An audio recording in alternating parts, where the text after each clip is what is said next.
Her dying wish was granted. A 14-year-old wins a legal battle to be frozen. The teenager died from cancer, her hope of one day being brought back to life, given by a judge who said her case was an example of new questions science posed to lawyers. It was a difficult case, not least because of the emotional element, of course, but also we were up against a great deal of time pressure. Also this lunchtime, how Jo Cox tried desperately to protect herself as she was stabbed and shot in the street, the latest from the MP's murder trial. 3 arrested after a data breach of the Three mobile network. And what price a dress? Not any dress, why one of Marilyn Monroe's most famous has fetched millions.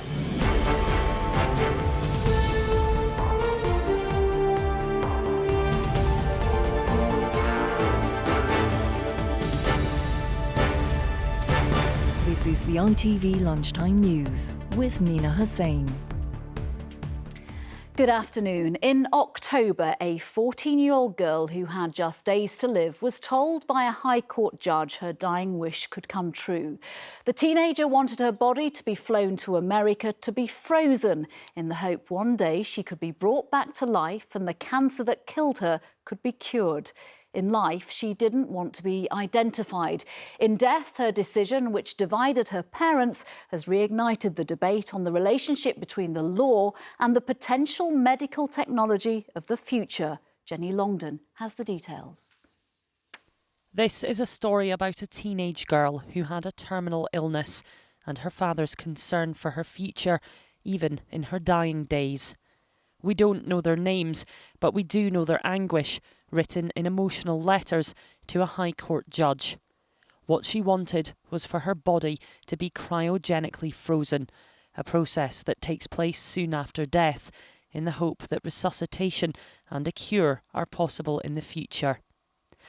I have been asked to explain why I want this unusual thing done.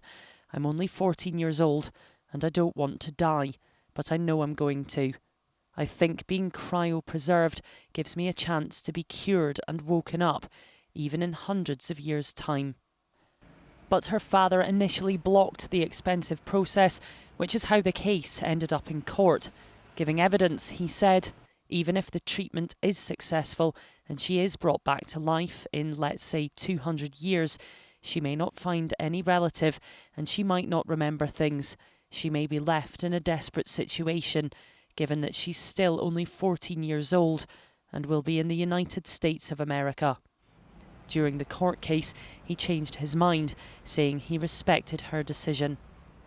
It was a difficult case, not least because of the emotional element, of course, but also we were up against a great deal of time pressure, not knowing how much time there was between when we were commencing our attempts to get the court to make its decision and when the decision was really needed to be taken.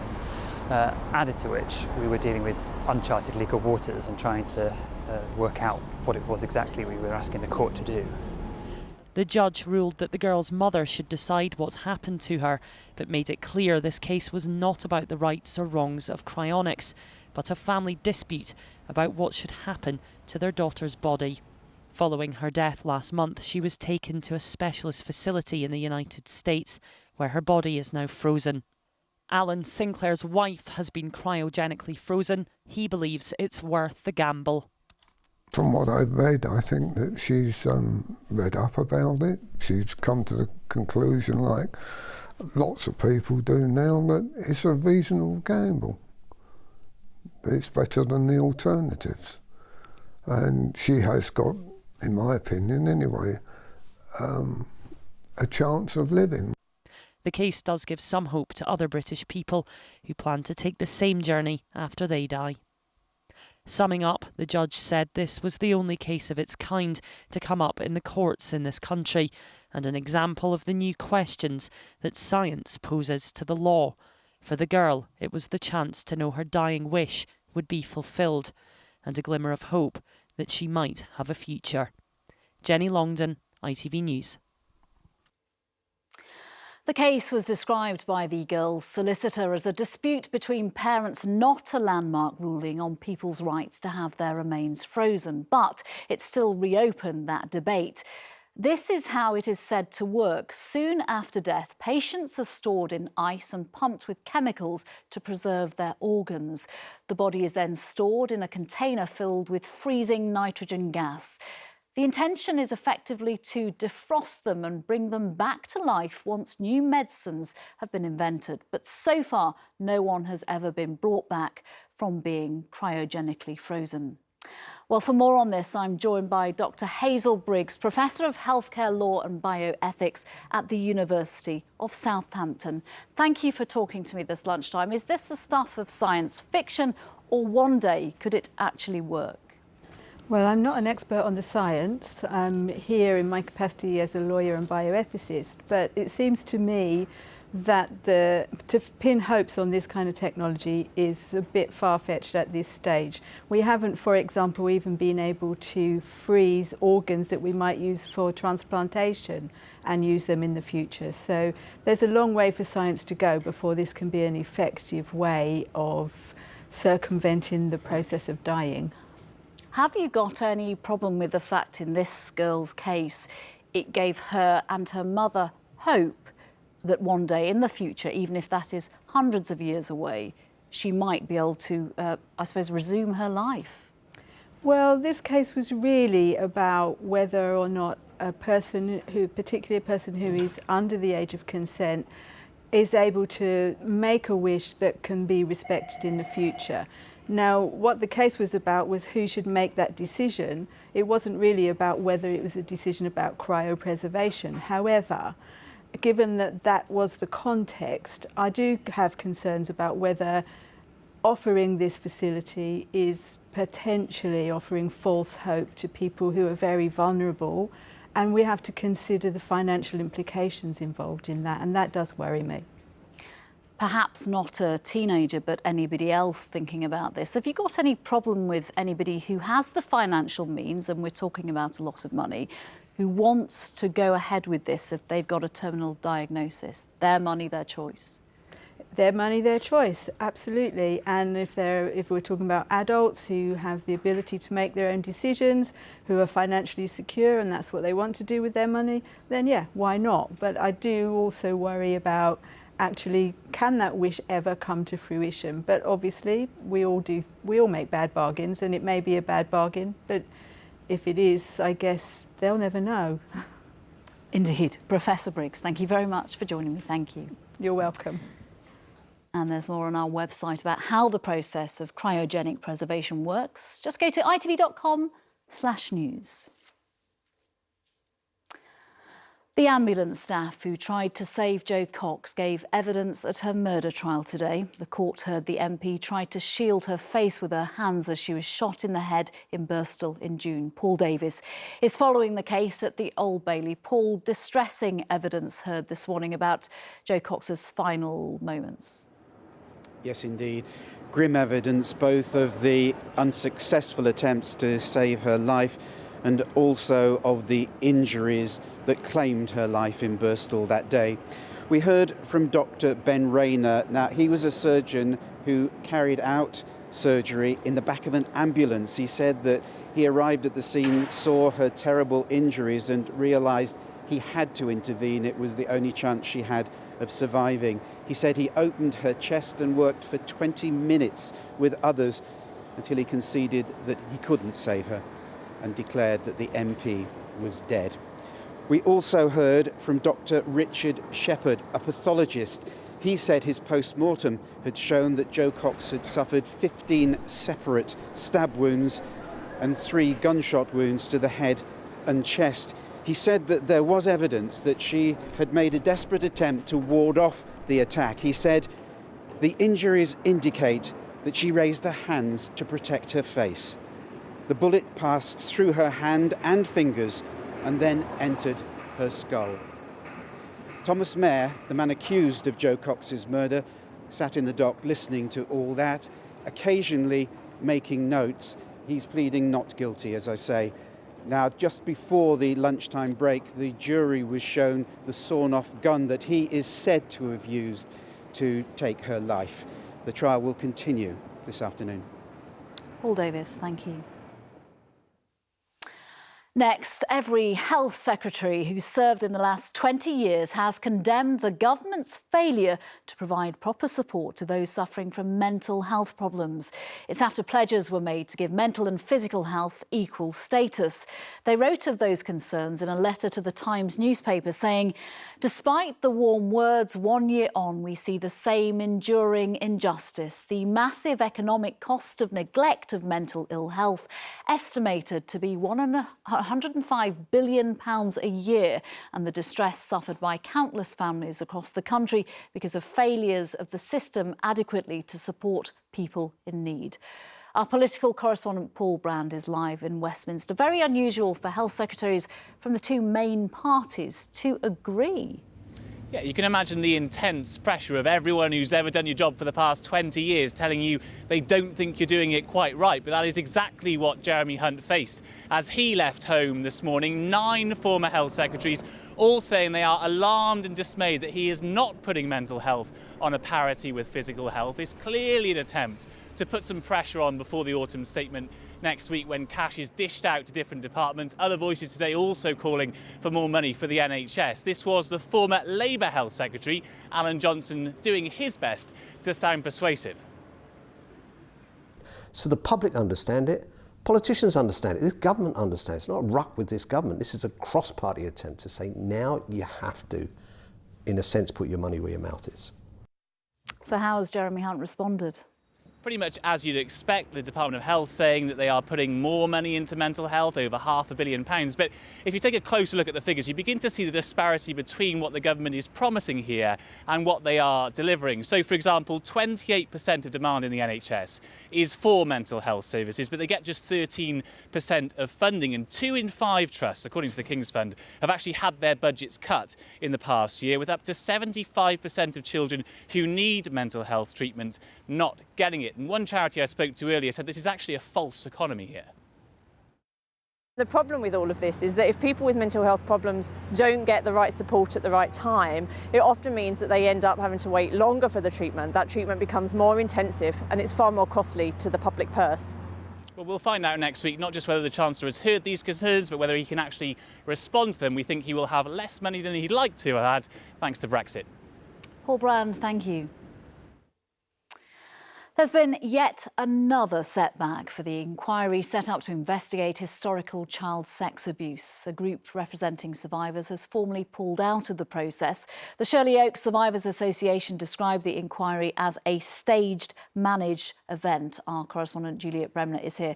As we know, this inquiry has been beset by problem after problem. What's the latest?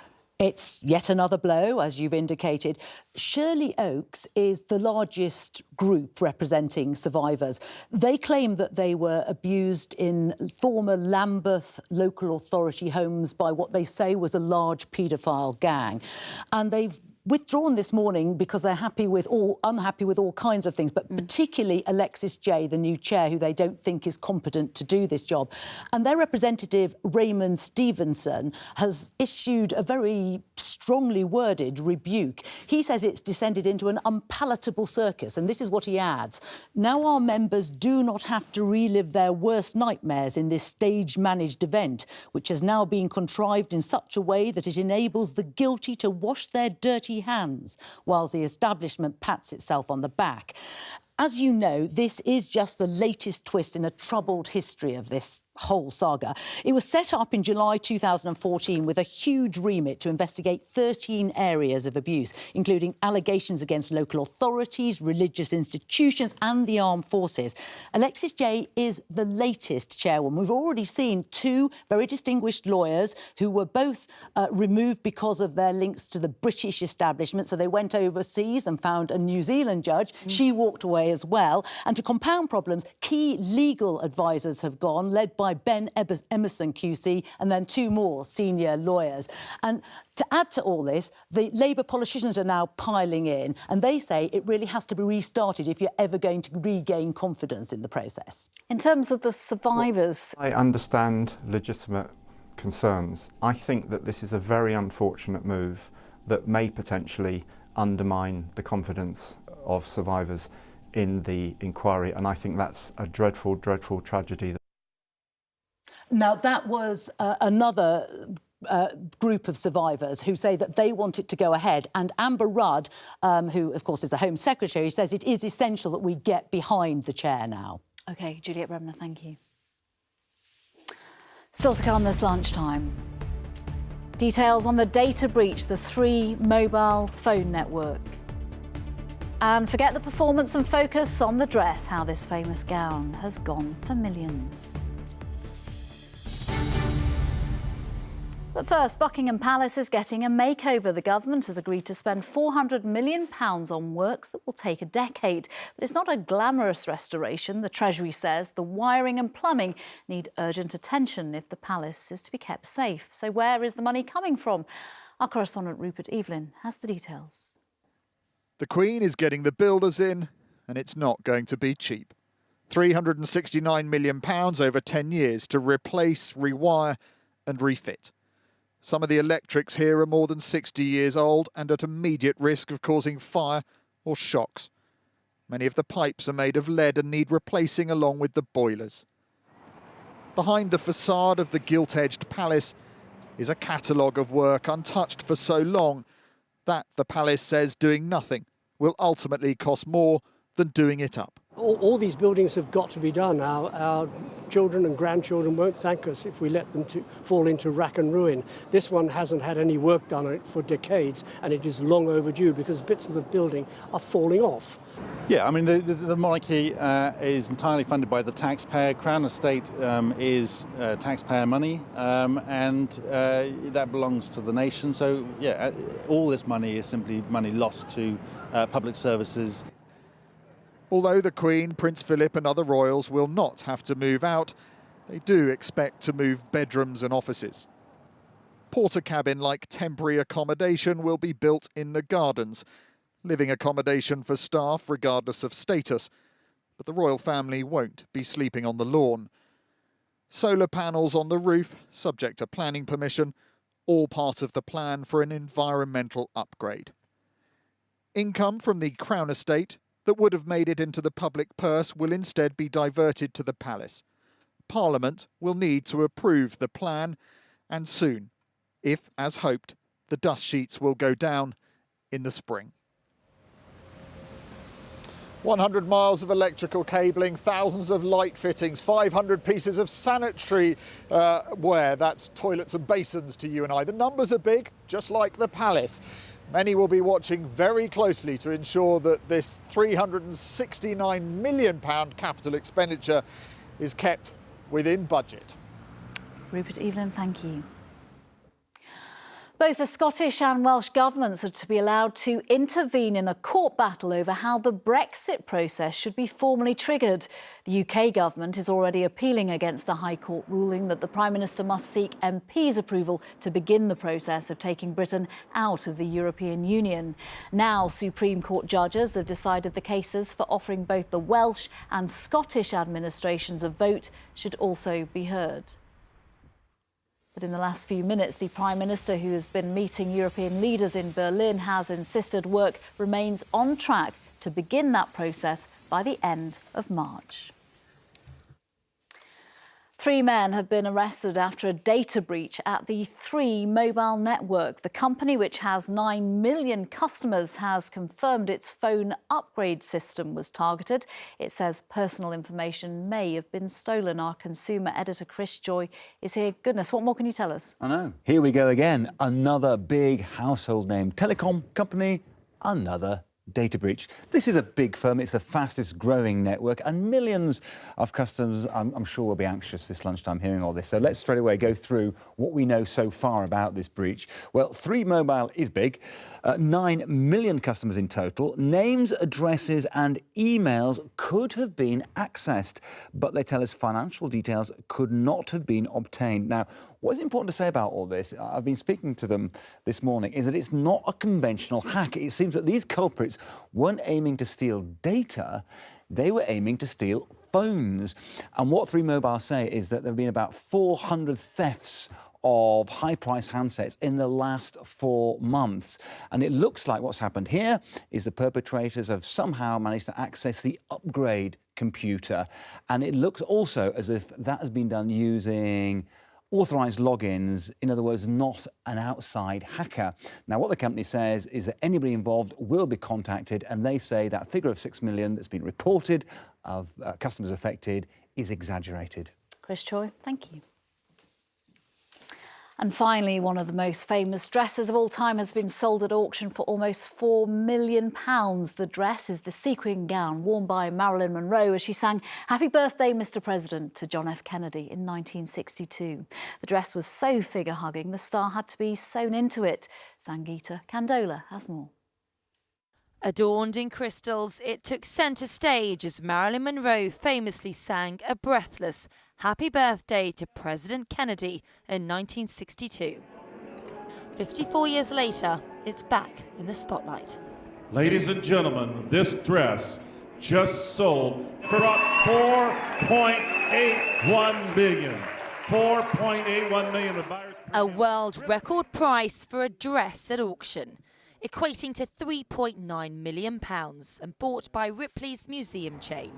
Experts say it's an investment in a moment of history. It was one of the last public appearances for Marilyn Monroe before she sadly passed away. So this dress speaks to history, politics, the Kennedys, Monroe, it's Hollywood, it's fashion, and there's tragedy, all wrapped up.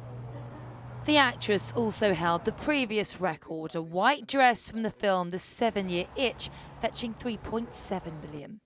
Hundreds of Marilyn's items are being auctioned off. This dress, though, is likely to go on public display and continue to dazzle. Sangeeta Candola, ITV News. That's it this lunchtime. The weather is next. And for many across the country, it's going to be a white weekend. This is the scene right now in West Yorkshire in the Calder Valley. Stay tuned for a full forecast. But for now, from all of us on the Lunchtime team, stay warm and bye-bye.